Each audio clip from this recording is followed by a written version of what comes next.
Hello, everyone. This is Mackenzie Rockcliffe with the American Tree Farm System, and we are bringing you one of the final non-timber forest products webinars. This has been a great series, a cooperation between the National Institute for Food and Agriculture, the USDA National Agroforestry Center, the USDA Forest Service, and the Extension Forest Farming Community of Practice.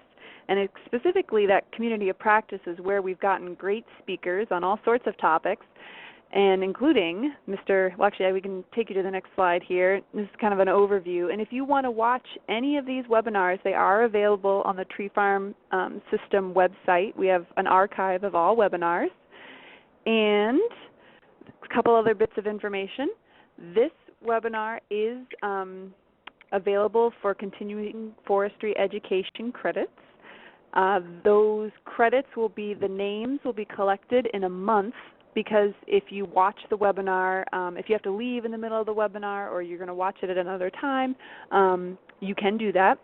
And we will collect the names from the whole month and send those to SAF. Or if you're not interested in SAF, we send you a certificate if you've watched the whole webinar. What else do you need to know? Oh, today we are going to be using a bit of a new technology in ReadyTalk. We're going to be showing some videos. We tried to test it out. We think the quality is going to be good, but if it's not, if it's choppy, we will also be sending you links to where these videos are posted on YouTube. So if you want to watch them later, you can. They're very short, so if you're having trouble seeing them, just have some patience, and we'll get back to the slides in a minute. Let's see, what else do you guys need to know? If you have trouble hearing us, try refreshing your browser. Often that works. Or if you're having feedback, often that might mean that you have two windows open. So that could help you out. And I think other than that, I would just point out that we're having the December 12th Forest Botanicals webinar, so keep an eye out for that. And I think that's about it. So let's move on to the illustrious Professor Mudge, who's going to teach us all about gourmet and medicinal mushrooms, which is a popular topic. Thank you, Mackenzie. I'm looking forward to talking to you folks today about forest cultivation of gourmet and medicinal mushrooms, but it is a rotten business. Now, I don't want to put that too negatively. Actually, it's a lot of fun. It's exciting. And the fellow there in the middle of the slide is my co-author, Steve Gabriel. He just published the book, Farming in the Woods.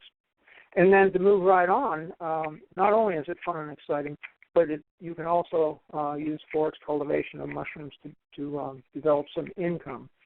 Nobody's going to get rich, but if you have the training and you have the willingness to work hard, you can make some money. Now, let me back up and get back to that topic of the rotten business.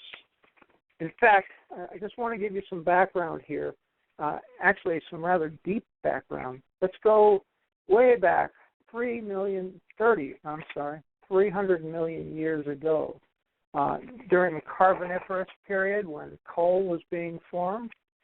What would happen is these trees would just be growing and then falling over and piling up on top of one another again and again and again, and eventually great pressure and temperature was generated, and that was necessary for the formation of coal.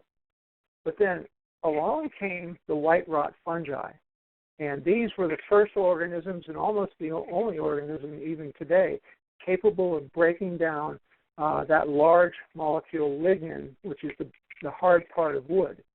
And they were able to break down the wood and turn it into molecules that could be incorporated into the fungus and eventually into the mushroom.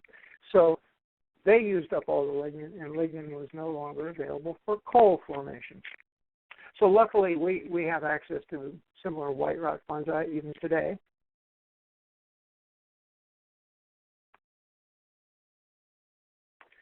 And the ones that I'm referring to, the white rot fungi, fall into the category of saprophytic fungi. That is,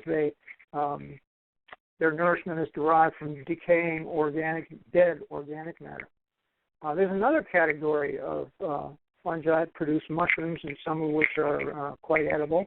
Those are the mycorrhizal fungi. They form a living association between the fungus and the roots of a living tree. It's not a matter of breaking down dead organic matter.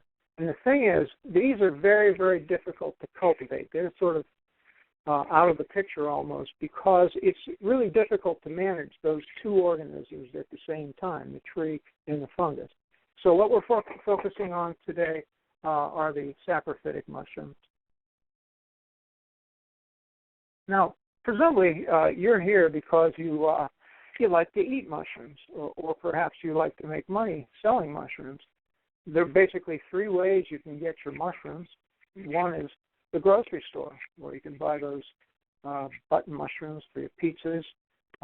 You can even find wild mushrooms in the grocery store. Most of them have been harvested in the Pacific Northwest and transported basically all over the world. And then you might see shiitake mushrooms. And look at the picture here. They're pretty miserable looking things. And we can do better, and I'll talk about that later. The next way that you can obtain your mushrooms is from wildcrafting, going out and collecting these mushrooms from the wild in the woods. Those are oyster mushrooms, chicken of the woods with sulfur shelf, and many others. Just make sure as you go after wildcrafting that you know what you're doing, because you don't want to pick mushrooms that may be toxic. You'll never get over that. And finally, we focus today on growing your own mushrooms. Here you see on the left shiitake, oyster mushrooms. You can find them in the wild or in cultivation. And lion's mane, a beautiful mushroom that's ought to be cultivated more. Now, you may be coming at this from the standpoint of your interest in hobby scale mushroom production, or perhaps commercial scale production. The publication of the booklet that you see down in the lower left of this slide is Best Management Practices for Log-Based Shiitake Cultivation. This is a booklet that we've put together as part of a Northeast SARE project, and it's a very good step-by-step manual for initiating a shiitake mushroom operation. It includes, for example, on the upper left there, you see a enterprise assessment. It summarizes the expenses, the labor, the income, and ultimately the net profit. Give you some idea of what you can expect. And of course, nobody has ever made money growing mushrooms. They only make money selling mushrooms. And the list of items on the right side is basically a series of things that you might consider doing in order to develop a market for your mushrooms. Now, let's talk about the two most important forest cultivated mushrooms. They would be shiitake. It is native to East Asia. It's not native to North America at all, and it has hardly ever naturalized here. The one on the lower left are oyster mushrooms, and these have some potential for cultivation.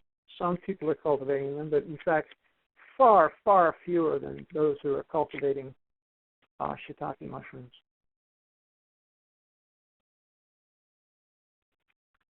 Now here's results of a survey that a fellow named Jim Tersky did several years ago by interviewing restaurant chefs and asking them about what characteristics of mushrooms that they're looking for in cultivated mushrooms. And of course, as you might expect, flavor was the big one. But the next one down is kind of interesting: local sustainable source. This is encouraging because it tells us that if you grow mushrooms and you sell them locally at the farmer's market or whatever, people are anxious to get that local sustainable product as opposed to buying something from the grocery store that's from far, far away. And then the third one down, assurance that they're not poisonous. That's pretty important, but not really much of a concern when you're cultivating mushrooms. I'll touch on that later.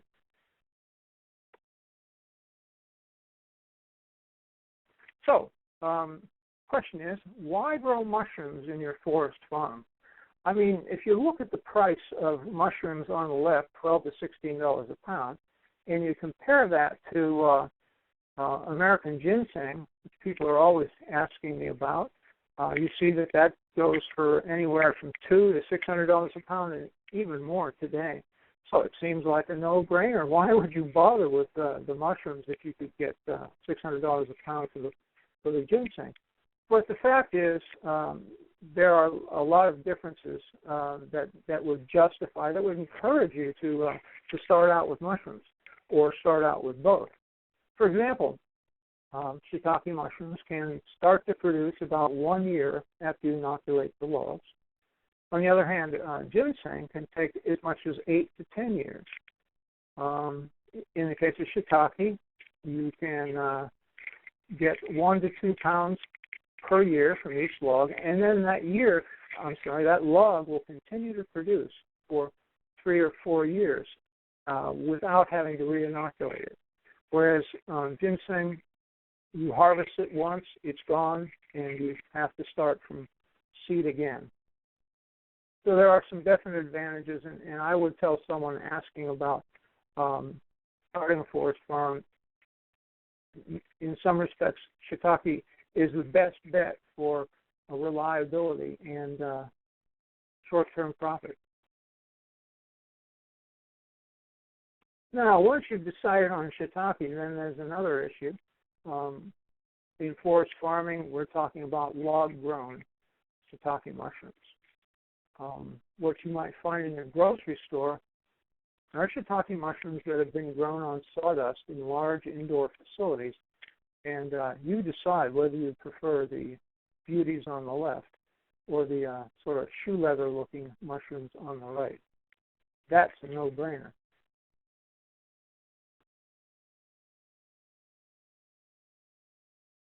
All right, so now let's talk about how to cultivate the mushrooms, what you need to do to produce shiitake mushrooms in your backyard or wherever you do it. There are basically 4 stages for producing shiitake mushrooms, or really any forest cultivated mushroom. To start with substrate acquisition, and okay, I'm going to see if this video works here. We'll go through each of these steps and talk about them. See if the video works. Because it's loading the video. There we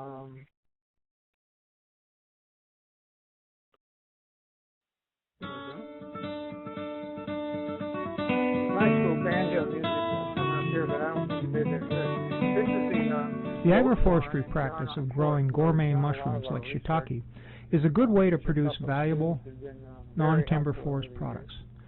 Using an oak or other hardwood log for mushroom production is considerably more profitable than selling it for firewood. They start out with The process begins with cutting down a live tree in the early spring. It is cut up into 4 to 6 inch diameter bolts that are 3 to 4 feet long. The inoculation process begins with drilling 5/16 inch holes about 1 inch deep every 4 inches along the length of the bolt. Rows should be spaced about 2 to 3 inches apart in a diamond-like pattern. Next, a wooden dowel is hammered into each hole. It is important to maintain a high moisture content and prevent the entry of contaminating fungi, so each hole is painted over with molten food-grade wax.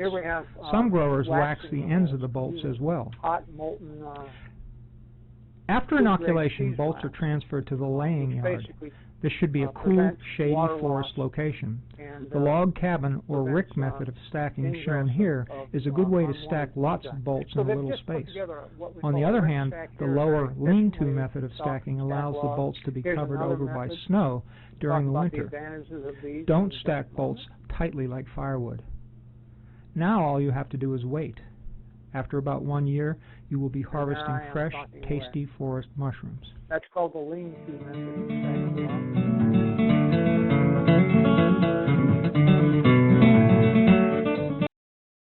Okay, so we have just introduced the idea of substrate acquisition, that is, cutting down those trees.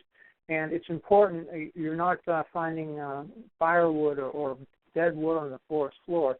It's important that you cut down live trees. It's absolutely essential.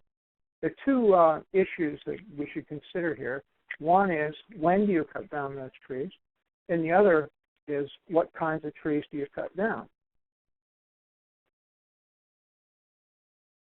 Addressing that seasonal question, when do you cut them down? These are the results of an experiment that we did several years ago at the Yarnut Forest. And keep in mind that the conventional wisdom is that you should cut down the trees in the early spring before they have leafed out. But what we find is that you can cut down the trees almost any time and still get some mushroom production. Spring and fall here produced about the same amount, and they were significantly more mushroom production than in the winter or the summer. But it boils down to when you have time to do it. If you have more time available in the fall, you do well to start then. There is not just one single time where you can cut down your trees. Now, the question of what tree species are appropriate. If you ask 10 mushroom farmers which are the tree species they like best, you'll get maybe 10 different answers, although oak is usually at the top of the list. But the thing is, as far as ranking trees, it really depends on the conditions that prevail at your site. So two different sites might have different rankings for the same 4 species. So what we've done is break this down into 4 tiers or levels. Tier 1 are the ones that really make excellent shiitake logs. That would be oaks, sugar maple, and American beech. Some of us find American beech to be great, and others think it should be in the second tier. But the second tier are the species that are perfectly acceptable, but they might not be quite as favorable as tier 1. That's ironwood, otherwise known as musclewood. Hawthorn beam is a good one. And once again, American beech. Tier 3, these are species that will work. Particularly, you have to know how to manage them more so than you do the better species in Tier 1 and Tier 2. Birch, bitternut hickory, but not other species of hickory. And red maple is kind of controversial, I guess I could say. Most growers don't like it, have not had good luck producing mushrooms on red maple. But some folks do, and I think they know how to manage it so the logs don't lose moisture and they can get some production. Tier 4, those are the species that you should not use. They just won't produce mushrooms. There'd be far more problems than there would. Ash, soft woods like aspen, poplar, and you definitely don't want to use conifers. That is hemlock, pine, spruce, fir.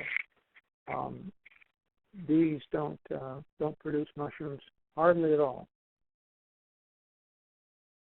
Now, the second of the 4 stages is inoculating. In other words, we're bringing together the fungus with the log so that they can develop mushrooms. And this little table shows you the sequence.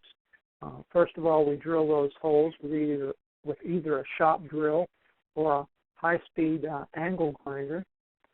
And then we take what we call spawn. That bag contains sawdust that's infused with mushroom or fungal mycelium. We take an aliquot of that and with this tool inject it into the holes. And that is how we introduce the fungus to the log. Last step, of course, is waxing, as you've seen in the video.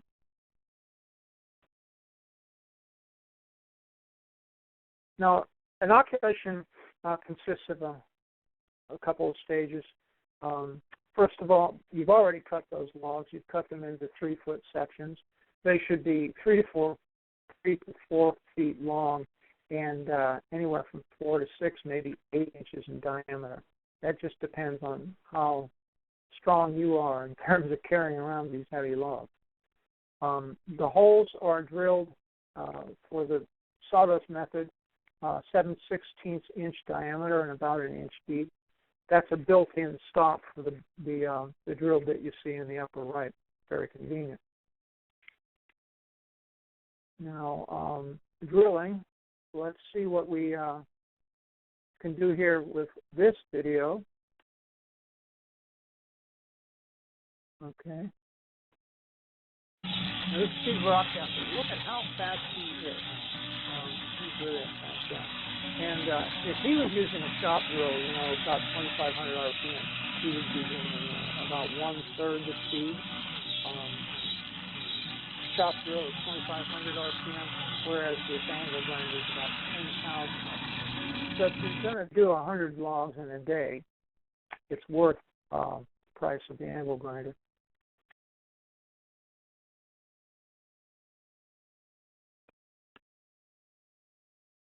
Okay, there we go. Here we are, as I was saying before, introducing the fungus to the log. That bag contains the sawdust spawn. We have this inoculator tool, which has a hollow barrel up to about 1 inch, and you just jam that into the sawdust spawn, place it over the hole, and push the spawn right in there.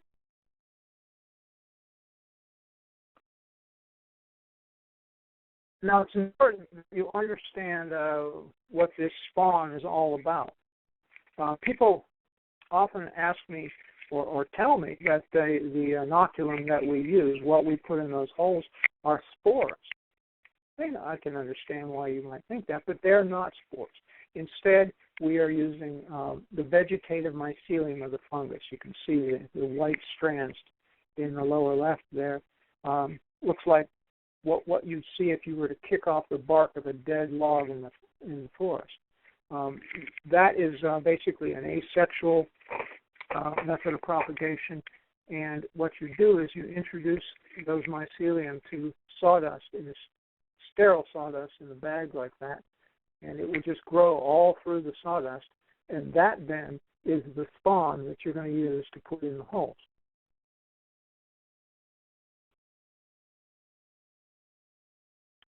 So that was the sawdust method, but now there's an alternative. Actually, you saw this in the first video, the Dowel method, where you have these small plugs, wooden plugs that have been infused with the mushroom mycelium, and they just get tapped right into the hole. The drill bit size is different. It's smaller. It's 5/16 instead of 7/16. And then finally, my friend Kathy is waxing the log. She's heated up food-grade cheese wax over a burner, and then she's just putting on enough wax to cover each hole. You can see what it looks like in the lower right. Okay. Here's one more video, and this shows the injection process. You notice that she is using a rock instead of a hand. It turns out that you have to do an operation like this, with your hand about 1,000 times a day. It's very painful. So she uses the rock, and Julie is very attached to that rock. When you buy spawn, it doesn't come with the rock. You'll have to get one of your own.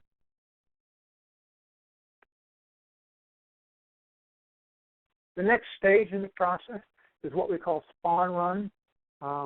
We allow basically the fungus to colonize the log, so that it can undertake that process of breaking down the lignin molecules and eventually forming mushrooms. Spawn run usually occurs in what we call a laying yard, and not surprisingly, because that's where you lay your logs. But at any rate, several characteristics of a good laying yard that you have to be aware of. 3 things. Shade is extremely important. I indicated that one of the issues is logs dry out. In fact, that's the biggest issue. That's the reason, the single most common reason for failure. A log, the tree that you cut down, it usually starts out around 50% moisture content, more or less. And you can let it dry down. I mean, you're going to lose moisture from every log no matter what you do. And if it dries down to 35% or so, it's not too bad. But if the moisture content of the log ever gets down to 25%, the fungus dies. There's nothing you can do to revive it. You've gone too far. So you have to do everything you possibly can to prevent the drying of the logs. And one of the most important ones is shade, a cool, shady spot, preferably under a conifer canopy. This happens to be a hemlock yard where the guy is standing there. Hemlock or other conifer is best because it gives shade not only during the summertime, but during the winter as well. And if you're using deciduous trees for shade, during the winter the sun can stream on through, and even in the winter logs exposed to sun can lose moisture. So another aspect is slope. The most convenient is a laying yard that is level. But you can see on the lower right that there's a different system that's appropriate for hillsides. This is called the Japanese hillside stacking method. It's a really intricate sort of thing, and it can run up very steep hills. And it kind of holds itself together by gravity. On the lower left side, that is the rick stack I mentioned earlier, rick stack or crib stack, where logs are placed in a sort of log cabin type arrangement. And the advantage of that is you have lots of logs on a very small footprint. It's an efficient way to use space in the laying yard. Finally, in the process, is the matter of getting the logs to produce mushrooms. It's not just a hit or miss sort of thing. After that year, you've left these logs in the laying yard for about a year. It's usually about time to start harvesting mushrooms, but you don't just leave it to chance. It's a great thing about shiitake compared to other mushroom species that you can force them or shock them in order to bring on a flush of mushrooms. Shocking consists of soaking your logs in a tank of water, cold water if possible, for about 24 hours. And then you take them out and stack them up in a tall A-frame. Beside Julie in the upper right, you can see logs that are just leaning up against the pole, and that makes them easy to harvest the mushrooms. If you left it in a rick stack, it'd be very difficult to harvest. So usually you start with a rick stack, you soak, and then you put them in a high A-frame. But the question is, when do you do that? You don't just use the calendar. Okay, 1 year is up, it's time to go. No, you need to have a more definite indication that the log is ready to fruit. If you see that picture on the left side, you can see on the ends of those logs there are white patches, and those white patches correspond to the all the rows of holes that you put in there. And what's happened is the spawn has grown out into the log and grown up through the log, and it's appearing on the end of the log. And this is telling you that the log is well colonized and it's ready to be forced. That's when you go to the tank of water.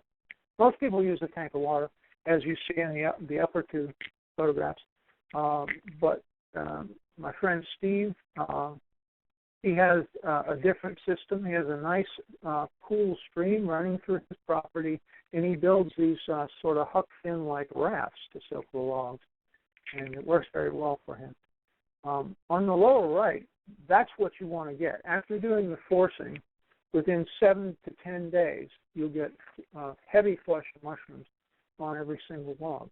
You can get typically maybe a half a pound to a pound per log, and it's a very efficient way to go because you have timed it such that, let's say you have to go to the farmer's market on Saturday, about 7 days before that you're going to soak, and you can really have confidence that you're going to have enough mushrooms to go to the farmer's market.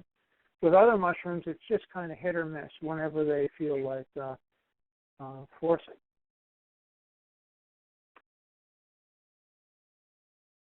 Now, Steve, in the last slide, is a very efficient grower, and he's developed a system that works very nicely in terms of timing of mushrooms and also to get the longest possible production over the season. There's not just one kind of spawn. There are different clones, basically, and some of these are fungi that tend to produce mushrooms when the temperature is cool.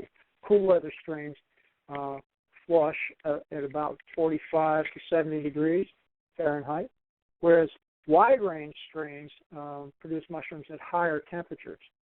So by combining the two on different logs in the same laying yard, Steve can get a much extended period. You see the blue squares there on the sort of running calendar. March and April, that blue indicates the cool weather strains.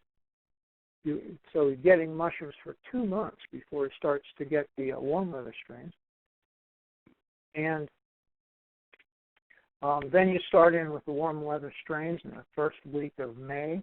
You take your first stack, and you've got seven groups or stacks, and you take your first stack, soak it in the water, take it out after 24 hours, and wait for a week until it flushes. Then you harvest those mushrooms and put that group or stack back in the laying yard. And then you go to the second stack, which is represented by number 2 in May, the second week of May, in yellow there. Take that second stack, soak it, harvest the mushrooms, and it goes back to the laying yard. And then the third week, third stack, 4th, 5th, 6th, and 7th. And by that time, you've gone through all 7 piles, and the first pile has rested for a total of 7 weeks. And that's about the right time that's necessary before you can force mushrooms again. So this is a very efficient system for generating predictable mushrooms. Notice then on the far right, the wide-range fungi stop producing mushrooms early October, but by that time it's cool again. The temperatures are low enough for the cool weather strains to start producing. So you can see that you've extended the growing season by almost 3.5 months by using 2 different strains. Now, at the bottom there, just to indicate what you're likely to get in terms of production, typically you force the log, you get about half a pound per log, and then you can get up, using this 7-week rotation system, you can get up to 3 flushes per year, and then you can keep doing this for 3 to 4 years. So when you add it all up at $16 a pound, $12 to $16 a pound, you can make, in this example, almost $55 from a single log over the life of that log. Compare that to the price of firewood, and there's no comparison.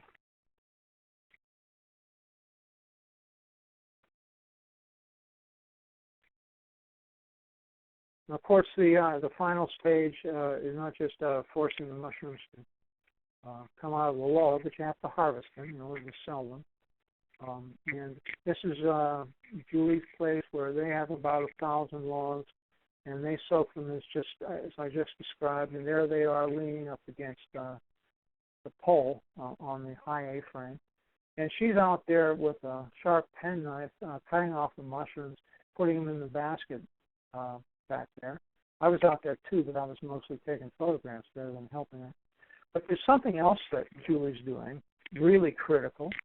She'll take that when she finds slugs on the logs, which are all too common. She'll take that knife and slice the slug right in half. It's absolutely necessary to have some form of slug control. Everyone's got some problem as far as this is concerned, and there are a lot of different methods that have been suggested, like Julie's knife, or beer traps, or copper, but none of them are really foolproof, and different growers have different preferences, but they all wish they had a better way. Steve Gabriel, who I mentioned earlier, had a very clever idea.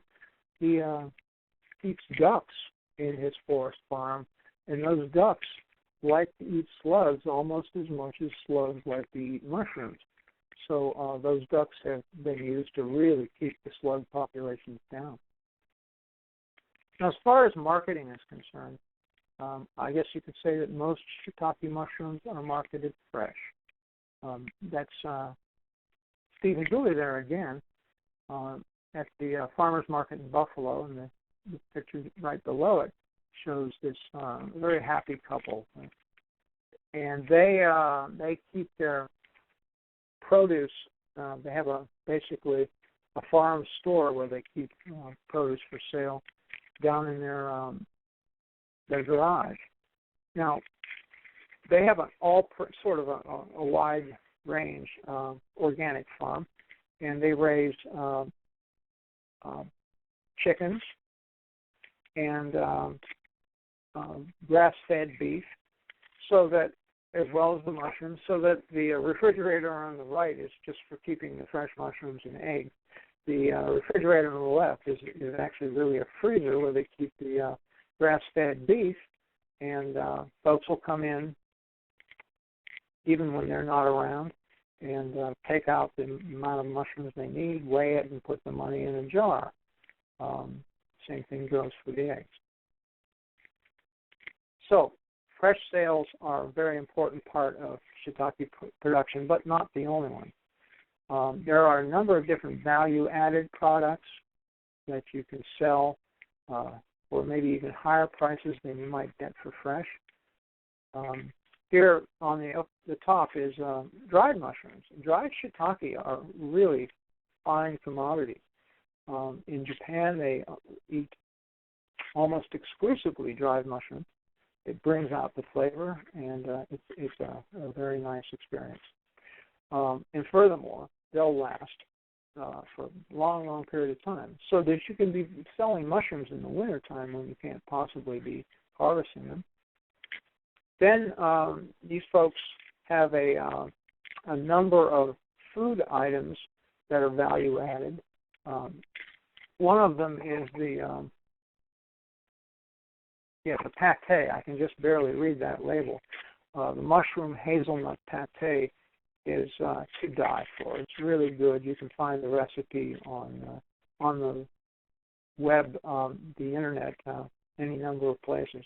And finally, below, these are medicinal tinctures where the shiitake is extracted in alcohol, and then a tincture preparation is what's sold for medicinal reasons. Talk a little bit more about that later. Now, I've been talking almost exclusively about shiitake mushrooms, but I will say that there are several species, not exactly new, but species that are underutilized. And these include lion's mane, oyster, and wine-capped Stropharia. I'll talk a little bit about each one of those. For the lion's mane fungus, as well as the oysters, this is a a system of growing them on logs that's different from the bolts or the 3-foot long logs. Here you start out with a log that you cut from a living tree that's about 24 inches long. You cut it in half with your chainsaw. On the ground, you put in some sawdust spawn, about a cup, and then you take that first section and set it right on top of the spawn vertically. Then you put a second layer, a second cup of spawn on top of the first log, and then you place the second log right on top there, sort of like a totem. And then finally on the very top, you put another layer of spawn. And then at that point, it's generally covered with a paper bag, a lawn-sized paper bag, and sometimes a black plastic bag. But that's some folks do that and some folks don't. What we've found is that it takes about a year and a half to begin to get lion's mane mushrooms in the upper left. Those things don't look at all like mushrooms, although they really are. They look like masses of small icicles. Beautiful fungus, really, really a nice thing. And they grow massively on some of these totems. That chunk right there on the right probably weighs 2 pounds. On the right side, you can see a whole bunch of totems that are ready to be inoculated. As I say, you can also get oyster mushrooms using the totem system, as you see on the left.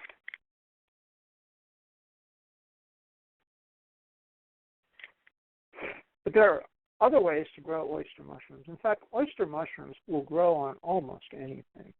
They'll grow on newspaper. They'll grow on toilet paper. They'll grow on straw, sawdust, almost anything organic, much more versatile in that sense than Shiitake is. This is my friend Rodney Webb, who lives in the Blue Ridge Mountains in North Carolina. And what he's done is he's taken his chainsaw and cut off that tulip poplar tree at about 6 feet.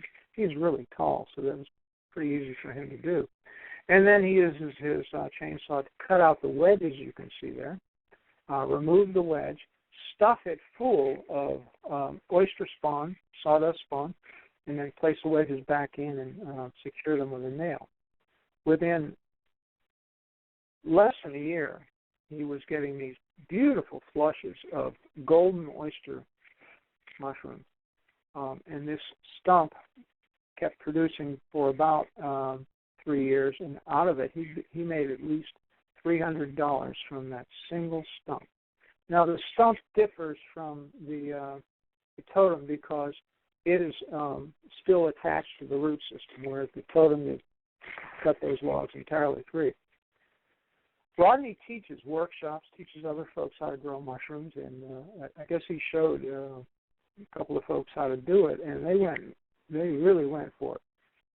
Somehow they got up on 30 feet up on a live tree and cut off the top, and then cut the wedges in order to inoculate with the oyster mushrooms.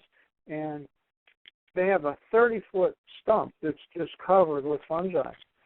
I don't know how they get up there to harvest them. I guess they use a ladder, but really I don't think this is a very practical way, these tall stumps, but certainly the lower stumps are.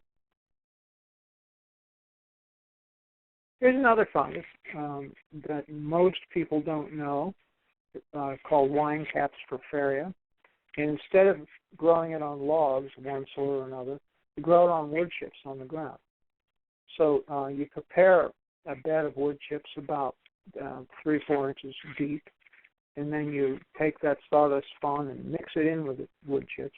And very quickly, within a month or so, you'll see that the white mycelium has just permeated the mass of wood chips. It's really fast. And then before long, you start getting mushrooms emerging from the sawdust, from the wood chips, that is. And the one on the lower right is pretty typical. You can sort of see that winey color, And that's about the same size as a portobello mushroom. But if you leave these guys to grow longer, they'll get much bigger. I've seen Stropharia mushrooms that are 12 inches in diameter. By that time, they're not particularly good to eat, but it is a fast-growing, large-growing mushroom species. Talk a little bit more about the lion's mane. I'm so enthusiastic about it. We've been growing that particular totem that you see there was initiated 6 years ago, and it's still producing. It can be a very efficient system for producing lion's mane mushrooms. Lion's mane is indigenous to North America. It's one of those white rot fungi, and people claim that it tastes like seafood, lobster, shrimp, whatever. I'm not sure I can really taste that, but it is a delicious mushroom. Now, we conducted an experiment, like I said, that six-year-old experiment. And what we did was start out by collecting wild mushrooms to start our own spawn. This Paul Stamets and my graduate student, Emily Gallagher. Paul wasn't a part of this research project, but he was out there with us in New York, helping us hunt for lion's mane in the wild.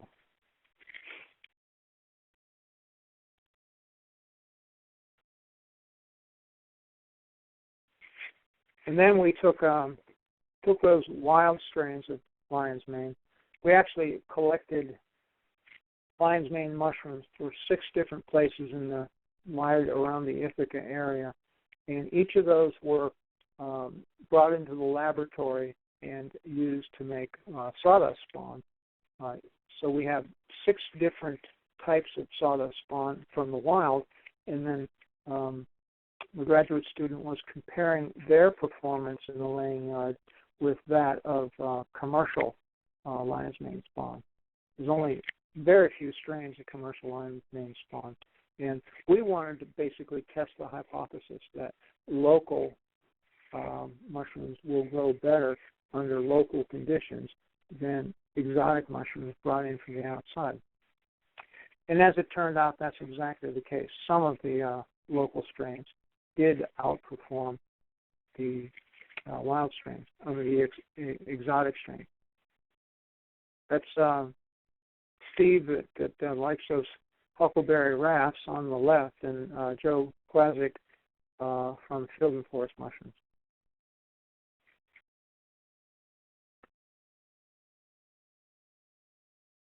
Now, there are some challenges, as you might expect, some issues that mushroom growers face that really need to be addressed over the next however many years.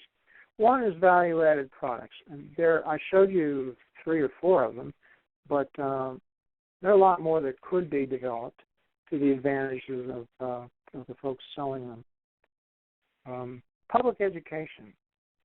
People need to know about food quality and the safety of medicinal mushrooms.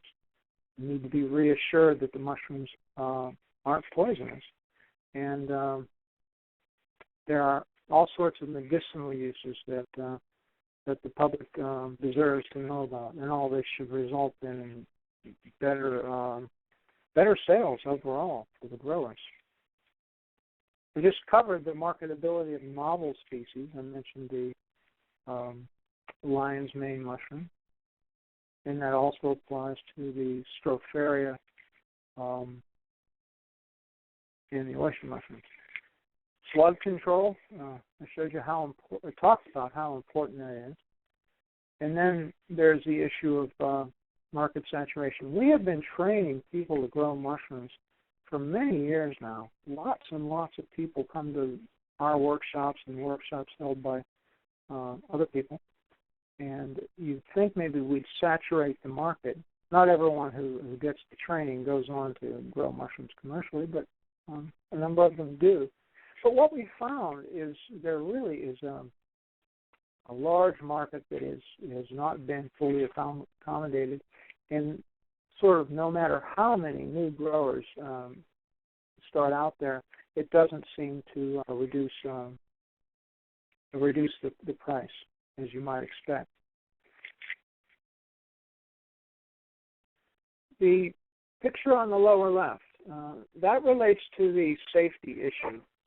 People will often ask, let me go to the next slide here. People will always often ask beginners if I'm going to grow inoculate my log and I get mushrooms coming out of it, how do I know they're not they're not poison mushrooms? Well, almost certainly they're not. There are very, very few brown mushrooms that would grow out of a log that's been inoculated with shiitake. What you see in the lower right is a species called Gallerina, and it is deadly poisonous, but it never grows on fresh-cut logs like you use for shiitake. And once you've seen it and you've seen shiitake, there's no way you're going to mistake it. But imagine you've never seen shiitake before, and you see a brown mushrooms, and you're not sure if they're shiitake or not. One way you can be absolutely sure is to do a spore print. You take the cap of the mushroom, cut off the stalk, and set it down on a piece of black paper. Wait for about overnight, and what happens is the spores will just drop down from that mushroom, from the gills, and make a beautiful sort of replica of the pattern of the gills on the surface that you've laid the mushroom on. And shiitake mushroom spores always have a white spore print. It's beautiful. Whereas Gallerina has a brown spore print.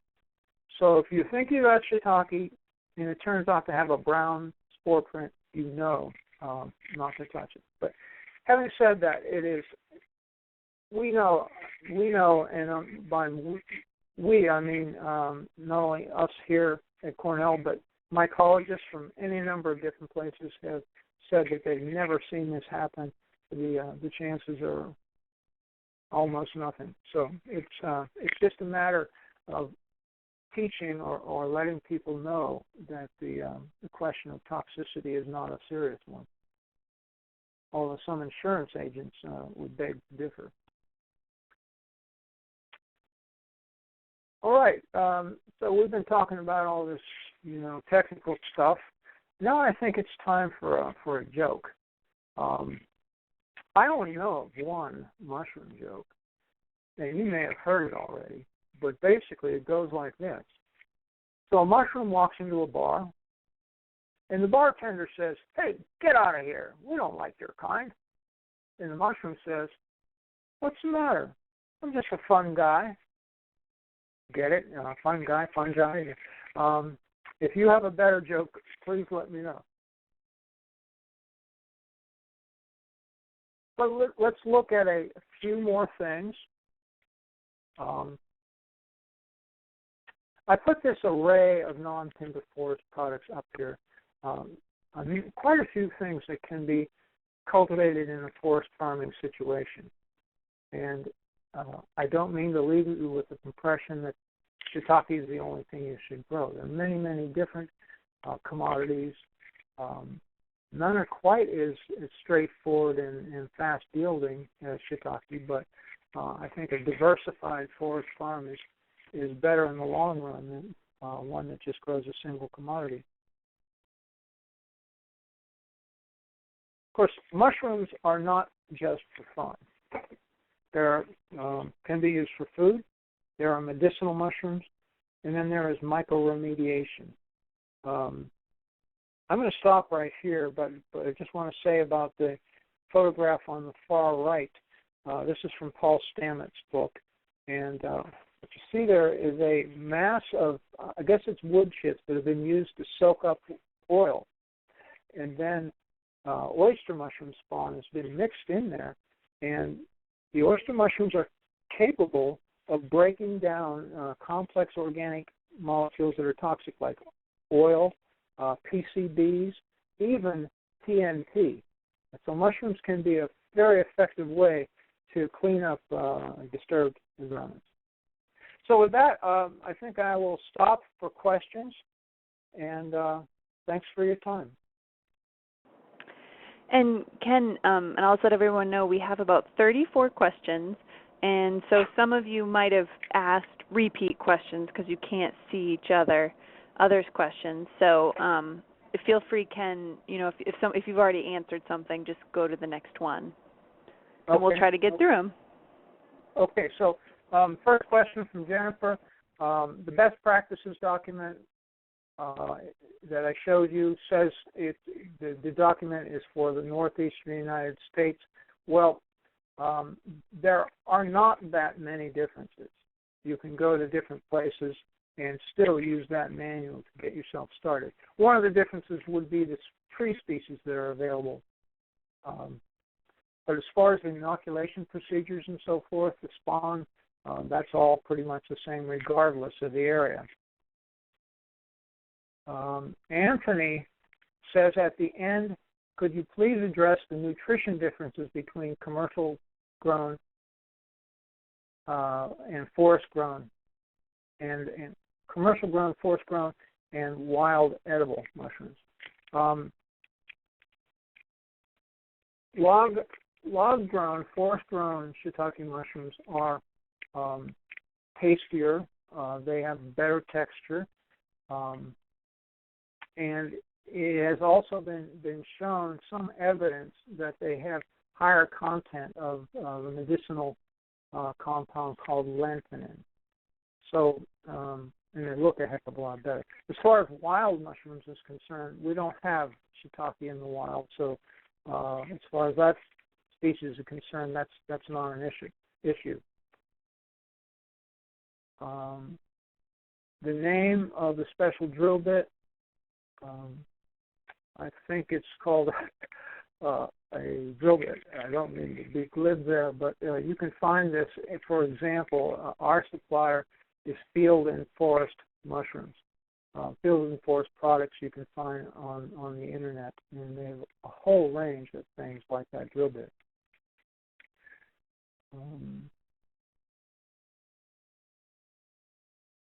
Okay, Karen asks, what about elm?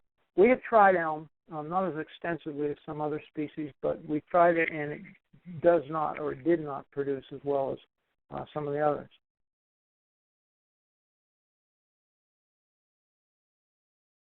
If there's oak wilt in the area, we need to be careful of the time of year that we're cutting the wood. That makes a lot of sense, I guess, when the oak wilt fungus is not as active. Jennifer asks again, can we recommend a company from which to purchase the inoculation tools? Field and Forest, as I said. Anthony, are there warm springs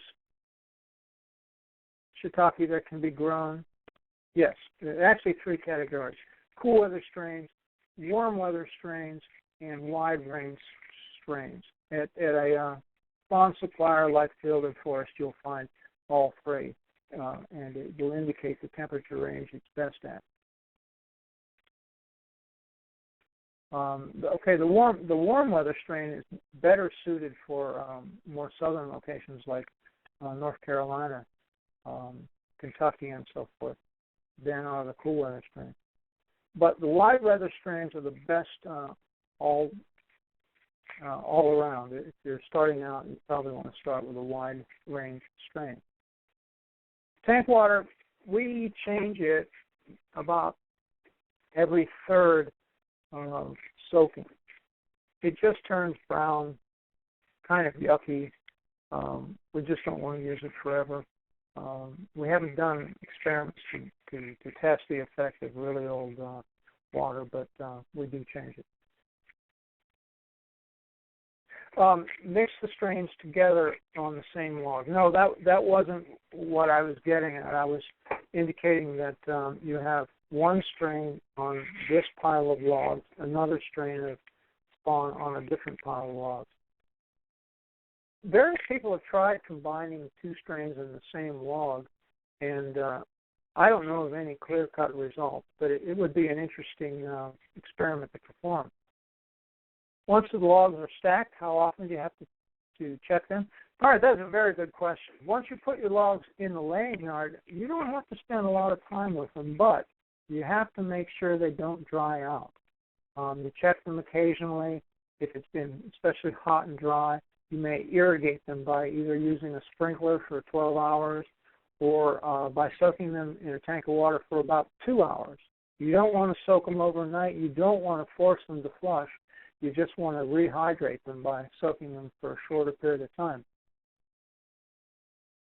USDA requirements for selling dried mushrooms, not that I am aware. Okay. About you've indicated here. What about a commercial condition? Kitchen. These are very tightly regulated in terms of what qualifies as a commercial condition. And in some states, as I understand it, dried mushrooms do fall into the category where they have to be prepared in a registered, certified commercial kitchen. That's in New York. In other states, you'd have to look at it on a state-by-state basis. Shiitake mushrooms will last typically in a refrigerator for about 7 hours. Sweet gum is good wood for shiitake. It's used down south more than it is up here in the Northeast. Squirrels, no. Squirrels are not a problem, at least not a big problem. But you got to watch out for those slugs. How long do shiitakes last in the fridge? As I indicated, about 7 days. They should be stored in a paper bag, not a plastic bag. Where do you buy the spawn? As I indicated, it's not spores; it's vegetative mycelium, but that doesn't matter. You can buy it from several different places. If you Google or look up shiitake spawn, you'll find several different places. But as I indicated, we use that particular one because it's very reliable and very friendly. That's field and forest products. Yeah, you can grow. Can we grow all the mushrooms shown in Maine? Yes, as long as you have. I don't think your growing season is as long as ours in New York State, but the temperatures are acceptable. They're grown. Shiitake and other mushrooms are grown in Wisconsin, and the temperatures up there get ridiculously cold in the wintertime, but it seems that the shiitake fungus can tolerate very, very cold weather. I've never seen any cold weather damage. What type of oaks? Just about any type of oak will do. Pacific Northwest log species, big leaf maple, definitely. Red alder is a very good substrate. And after that, I'd stay away from the conifers. Richard asks, what if I have dried firewood? Can it be reconstituted? No, absolutely not. It's too dry, and you'll never, even soaking it will never get it up hydrated to the point where you're ready to use it in a reasonable period of time. But more importantly, dried firewood has had exposure to other fungi that compete with the shiitake fungus. Even if the firewood doesn't appear to be rotting or anything, there are other competitive fungi there, and you should avoid it. Shiitake spawn will last for a month, even 2 months. If if you're a commercial operator, you probably want to use that spawn within a couple of weeks. But we have found that you can store it for a rather long period of time. Specific type of wood for the wine cap.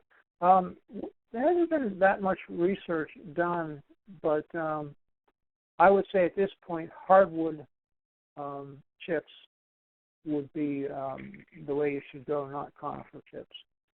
And usually, you're getting these often from a municipal source. The county tree department may allow you to take wood chips, and that's usually a mixture of hardwood. So that's what you do use. Texas, much warmer year-round, under pine canopy. There are very few operations that grow mushrooms in rather hot and dry environments. For example, I have never seen shiitake mushrooms grown in Florida. So I'm a little skeptical about Texas. But the thing is, if you're very fastidious about moisture management, don't let those logs dry out. And then also use the warm weather strains. You're probably okay. Give it a try.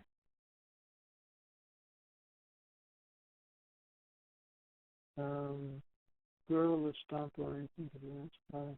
Oh, he's asking if the stump method, is there anything special done to prevent sprouting? I would, because that stump is slowly dying, I would take off any sprouts because those are drawing moisture and contributing to the drying of the log. Mushrooms like oysters that can grow on many different substances. Does the growing medium influence how they taste? I haven't done any taste tests with oyster, but we have with shiitake. And we found with most hardwood species, most people cannot tell the difference, with the exception of musclewood or ironwood, which is a carpinus species. They, in one taste test, has indicated that it is the least tasty of the mushrooms, but not so much different with other species. About collecting fungi from your property and making your own spawn. If you enjoy that sort of thing, if you have laboratory set up where you can work under sterile conditions, you can do that. But I usually tell people that shiitake spawn in particular is from any of a number of different spawn producers, is of very high quality and very inexpensive. Typically a 5-pound bag, like you saw in the slides, will inoculate 30 logs for about $25. That's less than $1 per log. So you're going to do an awful lot of work and take a lot of time to produce your own spawn. But like I said, it may be the way to go if that's what you like to do.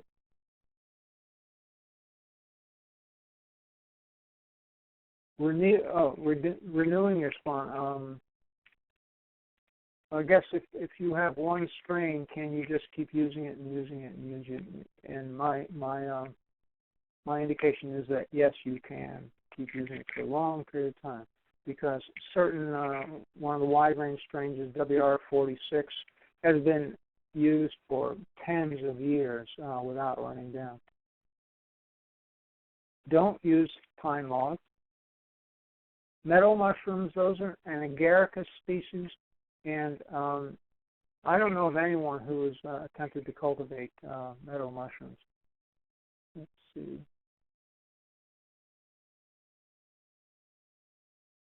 Oh, okay. What do you do with the hardwood bolts after they've finished producing mushrooms?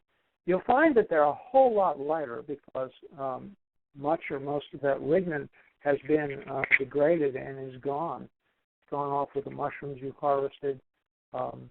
And if you let a log go long enough, you could practically punch a hole through an oak log if it's been in production for 5 years.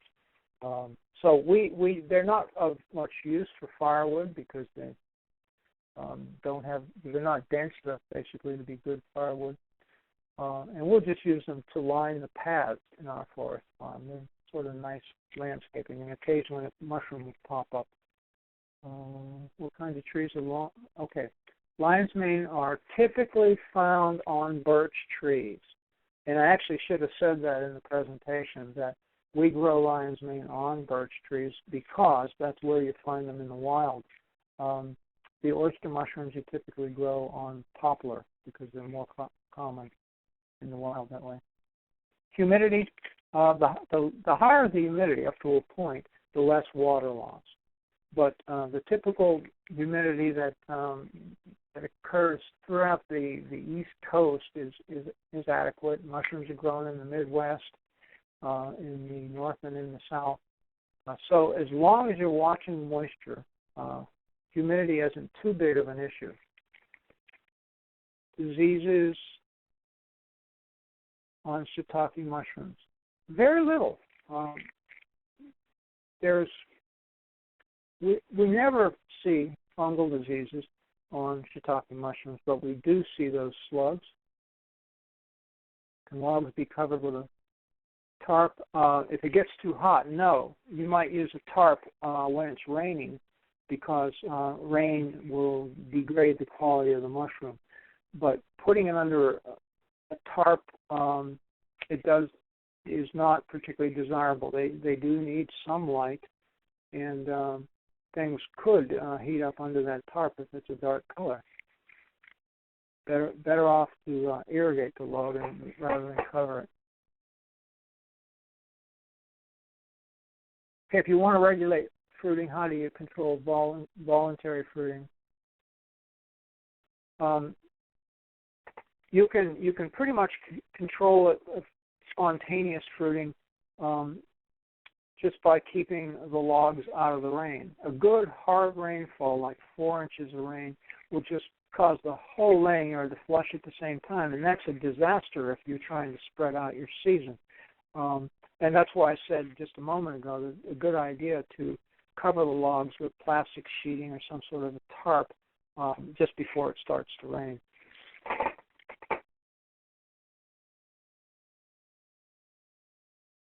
I missed a comment there. How long do you keep the plastic bags on the lion's mane stumps? We will typically inoculate in April or May, take the bag off at the end of the season, October, around there. What diameter and length of logs should we use? 3 to 4 feet, 4 to 6 or perhaps 8 inches in diameter. You could use larger logs, but it's just not convenient in terms of hefting them around. San Diego.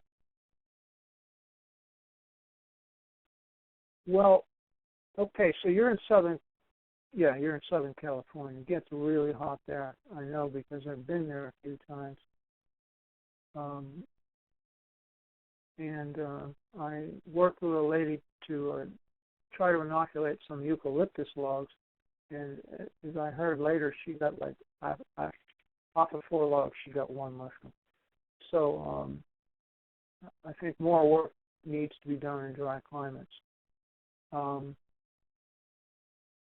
I'd say you're asking if it would be too dry in San Diego to grow the mushrooms.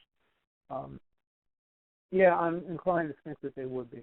I wouldn't recommend it unless you're really like experimenting around and willing to do everything you can to keep them from drying out. How do you harvest lion's mane for inoculation on other logs? What you have to do is you harvest that mushroom, you have to go into a sterile laboratory, take out a little piece of the mushroom that is still clean and intact, put it on an agar plate, a petri plate with nutrient agar, grow that out, and finally toss that into a bag of sawdust, which has been sterilized. So it's a fairly complex procedure, up to a point. And it's probably not, well, if you're trying to isolate lion's mane, some things where there are not very many commercial sources, it might be worth your while. Certain type of mushroom grown on wood chips is a good source of nectar for honeybees. I never heard that at all. I never seen honeybees foraging on mushrooms or the wood chips. And I think they're out to get sweet things, nectar and so forth, and the mushroom spawn is not sweet. What is the window for inoculating after the tree is cut? That's another very good question. Some people say you should rest the log for a month or so, but I don't buy that at all. We will sometimes cut the tree and inoculate on the next day. I wouldn't let it go more than about 3, maybe 4 weeks if you keep it in a shaded location. But beyond that, it starts to dry out unacceptably. Waxing the ends of bolts. No, we don't do that. We actually did an experiment some years ago where we waxed the ends of some logs and did not wax the ends of others, and we got no difference in production from either one. Wax is expensive, it takes a relatively long time to do that, so we don't recommend waxing the ends of the logs. Yeah, you could irrigate with any source of water, pond water or other, but pond water tends to be warm, and it is known that the colder the water you're soaking the log in for forcing, the better. But if you have to use pond water, it'll work. Deer and other wildlife. Most people like me have had the belief that deer don't like shiitake mushrooms, but one of our growers up in Vermont had like 200 logs out that he had forced for a big order, and in one night, he showed me a picture where the deer just kind of stripped off all those mushrooms. It's the only time I've ever heard of it, though. Chance that shiitake could sporulate and infect healthy trees. No, we have never, well, I won't say never, but almost never seen shiitake start to grow somewhere other than a log that had been inoculated. And as far as other trees being, other living trees being infected, no. Shiitake, like all white rot fungi, only can grow on dead organic matter. A living tree just wouldn't sustain the shiitake. Well, you just plowed through about 60 questions, Ken. So I think you're done for the day. You can go home. Yeah. Well, that was fun. Yeah, we got a lot of great comments. People were saying they were enjoying it and excited to go out and grow some mushrooms. So may the fungi be with you, I guess. As I said before, I'll be sending the slides and a recording of this webinar to everyone that registered. So even if you have a friend that registered and, wasn't able to attend. And then, I'll see if I can get from you, Ken, maybe a list of some of those books you mentioned or some of the other resources that might have gone by too quick during the presentation. But that's about it. So I hope you all enjoy your day and think about watching some of the other webinars or joining us for Forest Botanicals. That one looks pretty good too. Yeah, I've been missing a lot of them. I really intended to watch more, but I know they're on their archive. Yeah, I actually assigned several of them. I assigned several of them for my forest ponding class. Oh, so nice. Each one of those students had to do 4. By the way, Excellent. do you know how many people participated? Today? Today. I think our high point was about 120. Okay. So I think a lot of people are planning to watch it later. But anyways, thank you all, and goodbye. Thank you. It's been very nice working with you. Bye. Bye.